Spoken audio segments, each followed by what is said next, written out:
Good day and welcome back to my YouTube channel. So, right now I'm just going through a little bit of quick a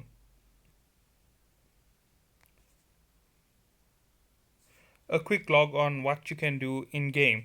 So, in game right now there's a lot of activities that players have stopped trying to do, like progressing through story missions and keeping themselves in the focus of this type of activities. So a lot of players have started to drift away from the PvE side of the gameplay, and I'm going to explain why you should get a little bit more involved into PvE. So the first thing to note in PvE is it's still a very active part of the game. And just like how you can see, I'm just farming up missions. Now, a lot of players don't understand still how to complete your story missions. Now, if you go back into my previous videos, I have a video on how to find the story missions you still need to do. Remember, each and every story mission is titled, and there is a simple way to check them, which is you open your encounters and go to the last tab. 1 second. Just gonna do this and this.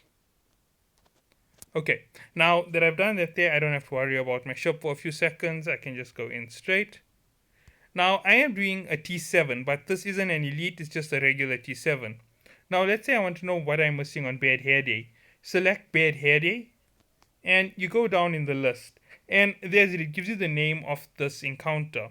So I'm looking for cunning means to complete the mission to open out the story.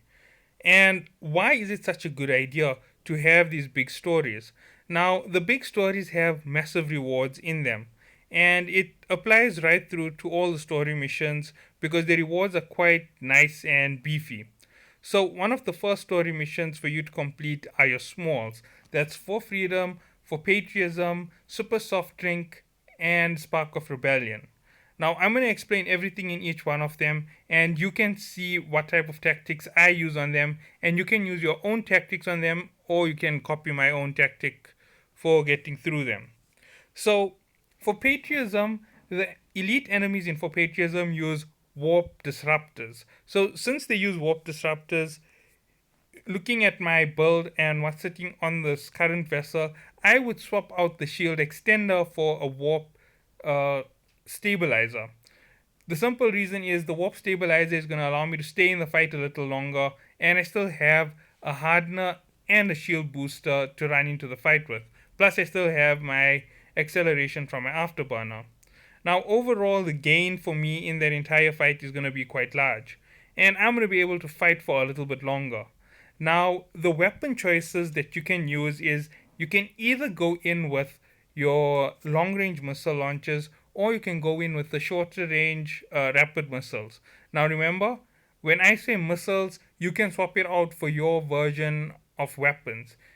If you're using lasers, swap it out for beams and pulse lasers, and you choose whichever one suits the play you're going to go for best. Now, I do have a drone on this vessel as well, and I do use it sometimes. It's just that right now I'm talking in a video, and I prefer not to go too close to the enemies and use my NOS plus my stabilizer plus my Weber fire and fight in close range.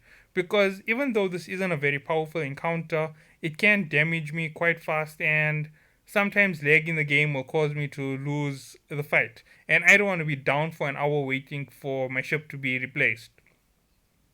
So here's your strategy for patriotism. Because you know that they're going to warp disrupt you. You're running the warp stabilizer. You go in at 80 Ks on your third wave when it starts, and you start drawing them back towards the planet that you're jumping to, or the station that you're running from. Now, in your loot, keep regular items. This is going to be your small little missile launchers, and the small, not the big ones, because they are inexpensive. And what you are going to do is the moment you get far enough away, like 150, 200 kilometers out from the main part of the mission, drop a loot box. Now, the reason for this is simple. When it comes to jumping away, you don't have to jump to a planet every time. You want a closer walk point.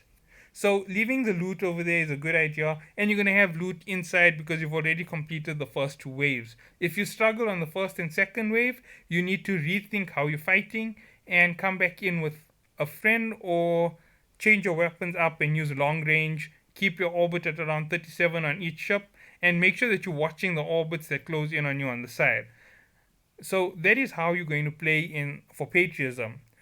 Now, the next mission over is Super Soft Drink. It's one of the easiest missions in the game. Now, in Super Soft Drink, they don't use warp disruptors. So, the benefit for you in that mission is you can use any type of low slots that you want.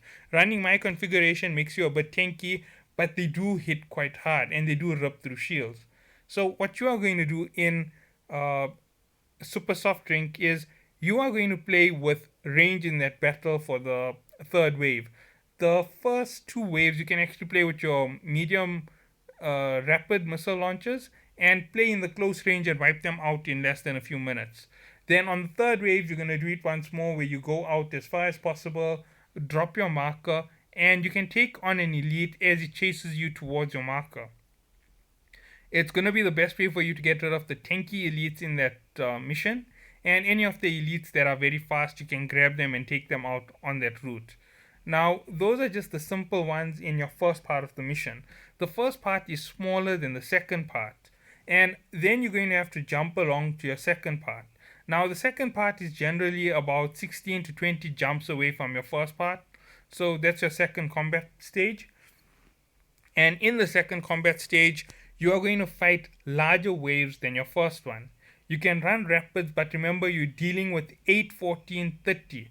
And that's the general format in which they come. Sometimes you have 4 waves, sometimes you have 3 waves. They're not staying stable. I don't know whether it's a glitch or it's the way it's meant to be, but it's going to be in those ranges. So you're going to take them on, you're going to get elites, you're going to destroy elites, you're going to get the rewards. Now, if you're playing safe, it's going to take you a lot longer to play. If you're playing more violent and upfront with rapid missile launcher or close range heavy firepower weapons, remember you're taking the risk of being destroyed. Even though it could be easy for you to warp to that loot container which is close by risking such close engagement, you're risking the fact that they can hit you and attack you in a safe zone for their ships. So, moving on to the next thing to think about in this whole fight situation, you're going to have to think about how you're going to take on the elites in that final wave where they are 30. Now, the elites have a mechanic where you can take them on in the start and destroy an elite one at a time. But the moment they take too much of damage, they start to rush back into the fleet. So they go back in to make you face more enemies. And they don't allow you to approach the small vessels on your own. So if you're going after a small vessel, the entire fleet is going to show up next to you. So what do you do to stop this from interfering with how you're fighting? You are going to run a nice solid attack. Now I am using Challenger missiles, but let's say that you're a little bit richer of a player and you want to try and cash in around uh, another 100 million a day, and you can't go into high sec because your corp is in a war and your enemies are all over the place in high sec.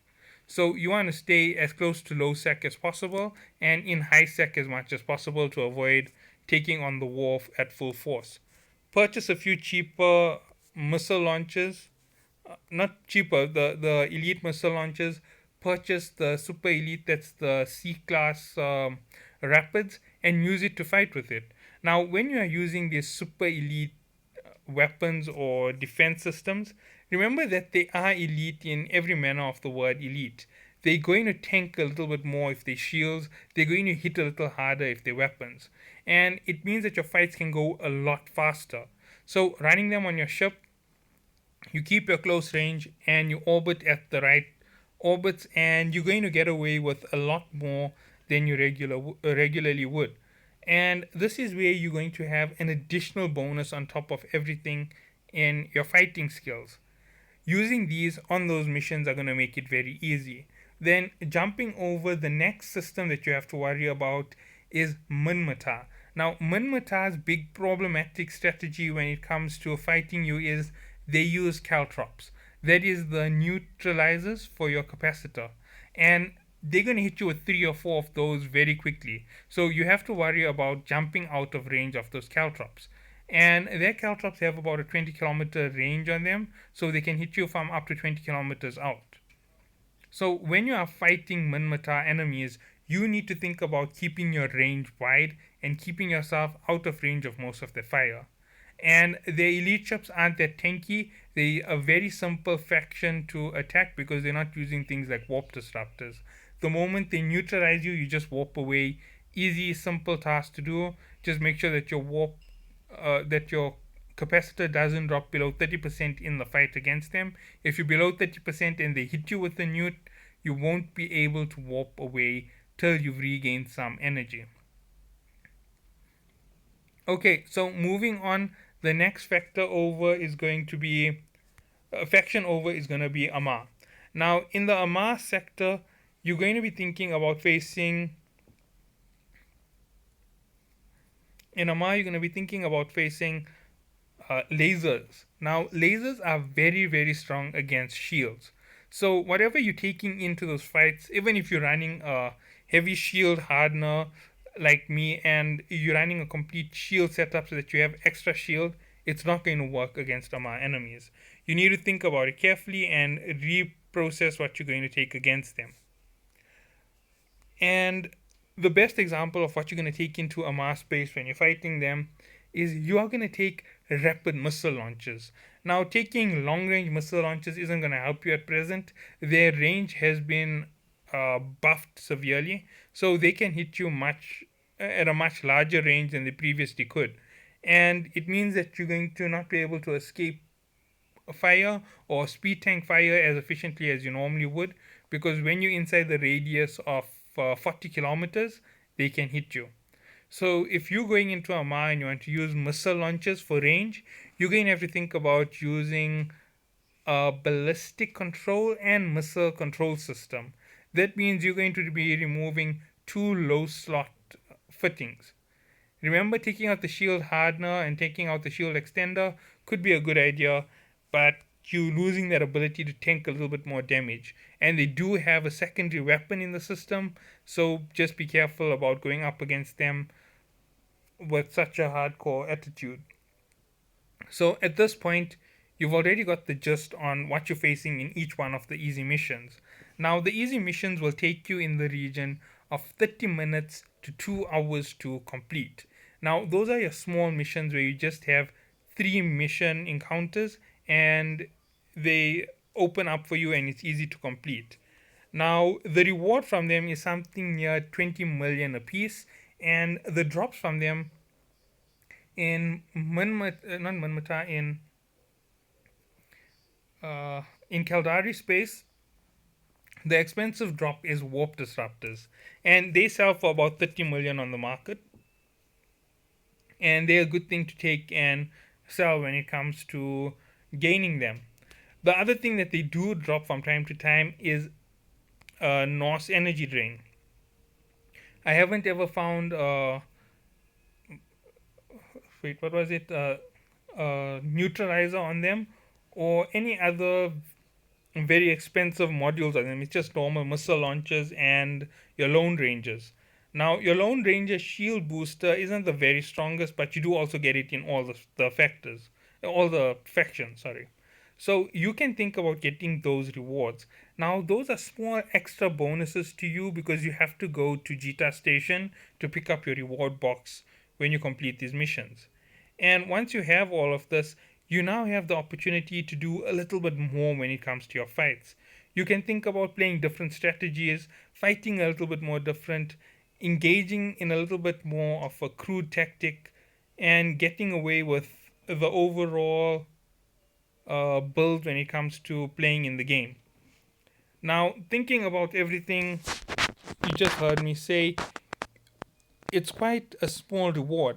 The next tier up is T8. So jumping up one more level means that you're going to be taking on T8 enemies. Taking on T8 enemies with Vexa Navy issue, it's absolutely doable. You just have to have C-type weapons if you're going to do it solo, and you don't want to spend a day or two trying it.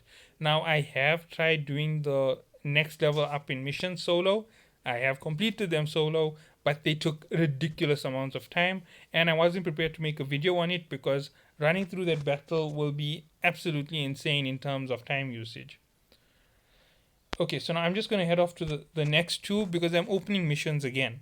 Now, this is something that I do. I farm a mission, I accept the mission, and then I store it at my base, and then I'll go through and repeat them multiple times to get those missions over and over so that I can keep earning rewards.